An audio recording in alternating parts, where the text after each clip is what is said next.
Alright, what's happening everyone? This is William Craddock, WillToWinGaming. Today, we're going to go over the weekend, our tournament reports for our team.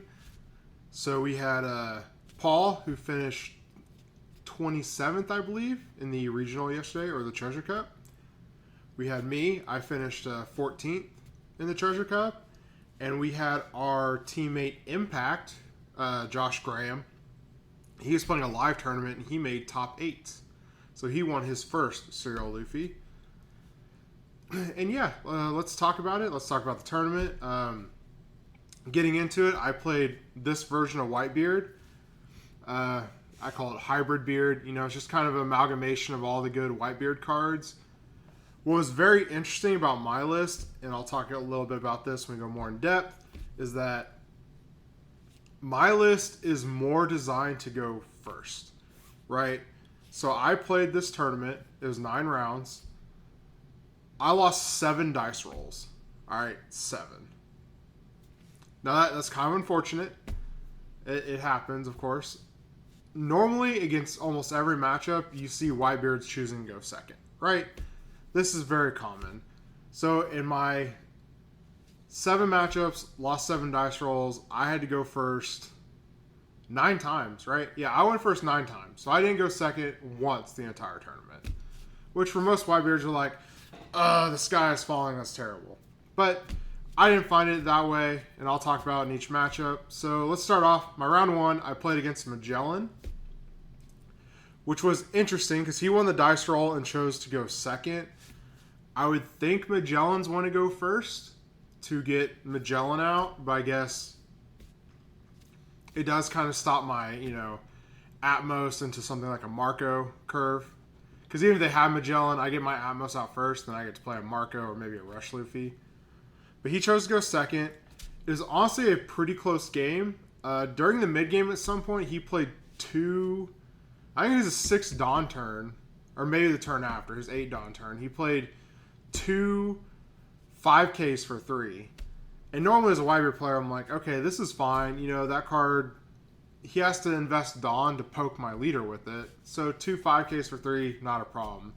Except the following turn, he followed up with 8 drop Uta and -2 Dawn, and he gives everything on his field plus 1K until the end of my turn. So now those cards I wasn't worried about, where he just, invests minimal Dawn, he had to invest Dawn into to poke me. Everything pokes me. So that was interesting. I had to discard a lot more than I thought I was going to have to on that turn. But in the end, just going first, I was able to go 1 drop, attack for 5 into like a Marco, and then Rush Luffy Ace. Just typical Whitebeard curve. And I was able to close it out against Magellan. My next match was a Whitebeard Mirror. Again, I lost the dice roll, and he chose to go second. Now, what you'll notice about my list compared to a lot of other Whitebeards is I'm only running the 4 for 6s, 2 Atmos and 2 Monkey D. Luffy. And I'm also running 3 of the Rush Luffy, which most are only running 2 because they're worried about not having enough counter power. And realistically, this is what won me a lot of my games, especially against the Whitebeard Mirror that I didn't get to go second. Simply because I could, on curve, let's just theoretically on curve, I'm going to attack for 9 and get 1 life on my turn 2, and they're going to play an Atmos. Now on my turn 3, I'm generally going to shield poke with leader and then try to play a Rush Luffy and shield poke again, get 2 cards out of their hand, and they're going to poke my Luffy twice, which I will have to give them 2 cards back, and they're going to play a Thatch. But now this is kind of where the game begins because I've already taken a life from them. I'm generally on pace to be on my Newgate turn, have 2 life if I have it. But now I have to decide, well, I can really pressure with my leader. So generally I'll do an 8K swing here and hopefully follow up with something like a 5-cost Marco.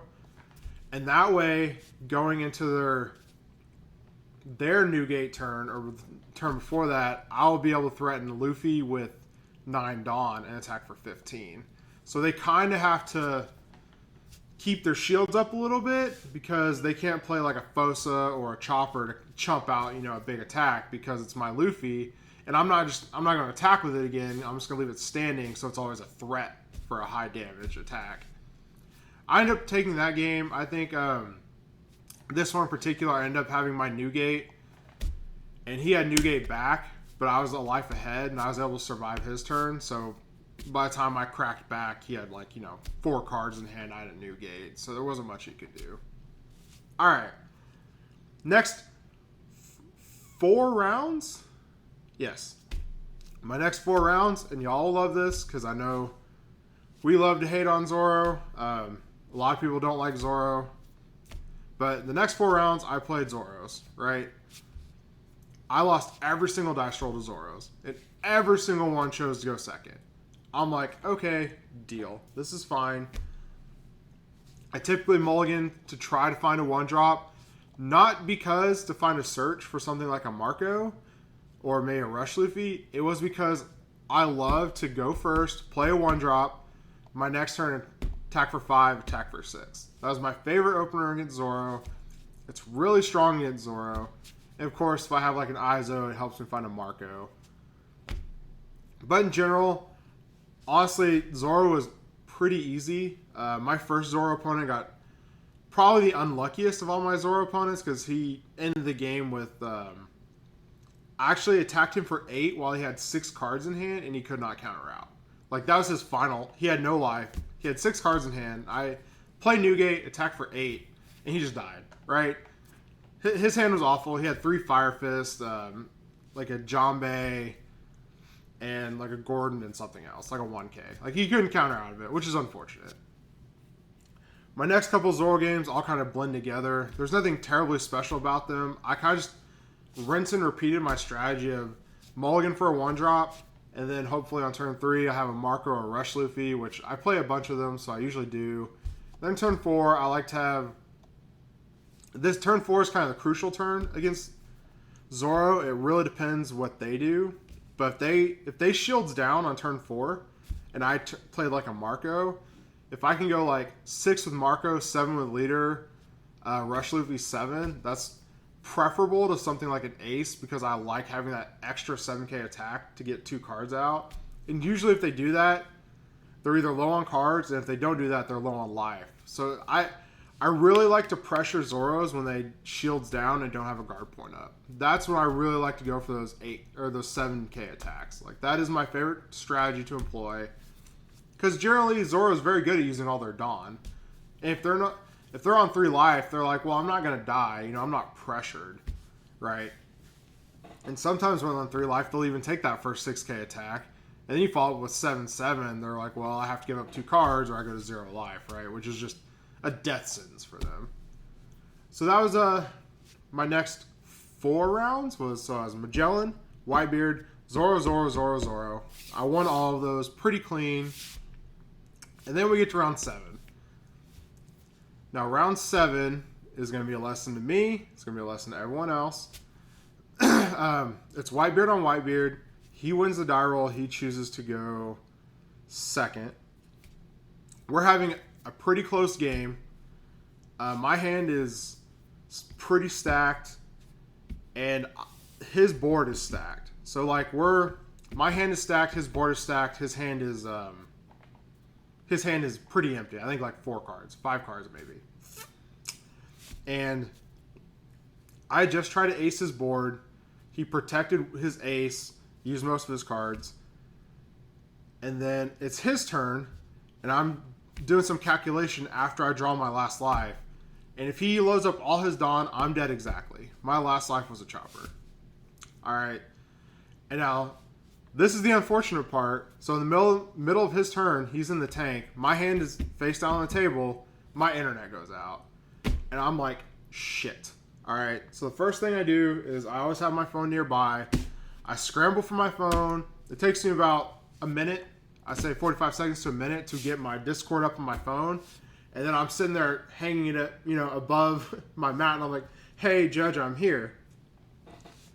And the judge is like, well, you only have 30 seconds once you disconnect. So it's up to your opponent whether you win or lose. And, you know, I'm like, shit, this happens, though. This is webcam. Guys, if your opponent takes the win, you can't blame them, all right? You cannot blame them. My opponent said, I want to keep playing. I don't want to win like that. Which is also, I'm like, hey, great, let's play this game, right? But if my opponent took the win, and if your opponent takes the win, it's webcam, guys. You just can't be mad at it, right? This shit happens. This is one of the downfalls of webcam. My opponent ended up, he wanted to keep playing. He didn't go for the kill, because I did have a lot of cards in hand. Now, like I said, I would have actually survived if my last card was a 1K or a 2K, but it was a chopper, right?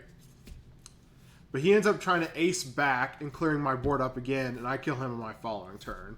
And he asked me, hey, would I have killed you? And I was like, yeah, you know, it came down to my last life, right? That's what I told him. My last life was a chopper.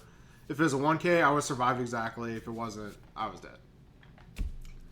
But, you know, shout outs to him. He didn't want to win that way. But if you're in this situation like me, there's two things to remember. If your opponent takes the win, like, you can't blame them. That's just the rules of webcam. It happens.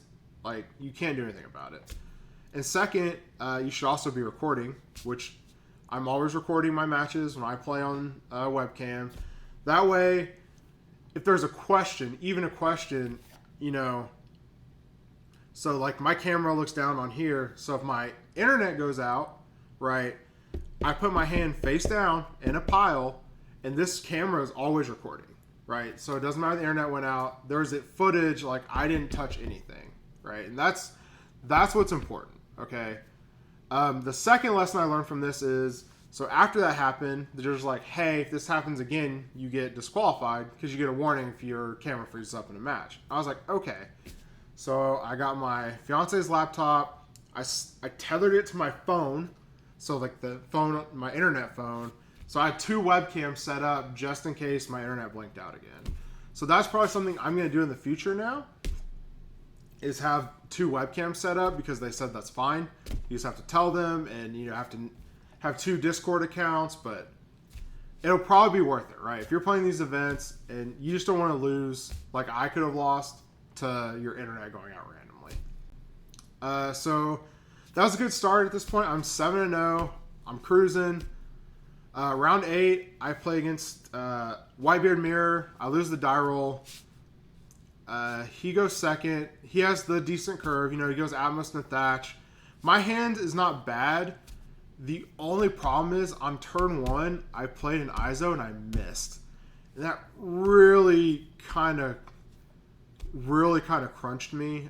Just not having that extra card, it sucks. It happens, right? I'm not saying like, oh, I got unlucky. That just happens, right? It's like, how many targets do I have? 5, 6, 10, 14. Like, only 17 targets. Like, that can happen. I'm not saying, like, I got unlucky. That actually that mathematically can happen. But that happened turn 1. And the game was close, but he ended up having a new gate on his 10 Dawn turn. I didn't have a new gate on my 9 Dawn turn. And that's just, you know, the nature of the matchup. It's not a great mirror. It happens. So he beats me. So we're going to the final round, X and 1. I played Jackson Trong. Sorry if I said that wrong. Again, we're playing the Whitebeard Mirror. I lost another dice roll. He chooses to go second. I'm like, well, crap. You know, because almost everything else I'm fine with going first. In the mirror, I like to go second, just like everyone else. Again, just kind of a back and forth game like most Whitebeards. And then on his 10 down turn, he had Whitebeard. I knew he had it. I saw him search it. So it's not like I was surprised. But I was like, well, shit. You know, he has Whitebeard, I don't. And I died again. So we ended up X2 for 14th place. Unfortunately, he ended up 9th. And looking at his tiebreakers, and we kind of crunched the numbers on what my tiebreakers would have been. And even though I started 7-0, I think if I'd won, I'd also hit that 9th place, which is really unfortunate. And kind of why I just want to touch on this a little bit in this video before we wrap it up. They need, and they're moving this way, they need to keep top cuts at events, right? It is so unfortunate. If you lose round 1, you are out of the running for like a top 8 prize, which shouldn't be how it is. If you're playing a 10-round event and lose round 1, you shouldn't be out running for a top 8 prize. Because if you rattle off 9 wins in a row, you deserve at least the chance to win a top 8 prize. But most likely, since you lost round 1, you're going to end up in that 9th or 10th spot, because that's how, Bandai runs their events. The cap is just under the threshold for the next amount of rounds for Swiss. So there's always 1 to 2 X1s that miss the top 8 spot. So that's why, in my opinion, any in-person event needs to have a top 16 cut, no matter what. Whether they do it that day or make it to the next day, it should happen. Because losing round 1 and being on the running for the big prize is just awful. Everybody loses round 1. I was talking to Cross about it. Cross is like, yeah, I've lost round 1 before, and it's just demoralizing, right? Because even if you win 9 in a row, you're still out for like a serial Luffy or a serial Shanks or what have you. But anyway, that's my tournament report. Thanks for watching. Like I said, this build, very good at going first. That's kind of why I played it. I ended up losing a lot of dice rolls, so it was good. The only time we're going first is uncomfortable is still in the mirror. That's why I do have the 4 thatches. Like, that's my concession, because thatch is really important in the mirror because it's so big, right? It's an 8K.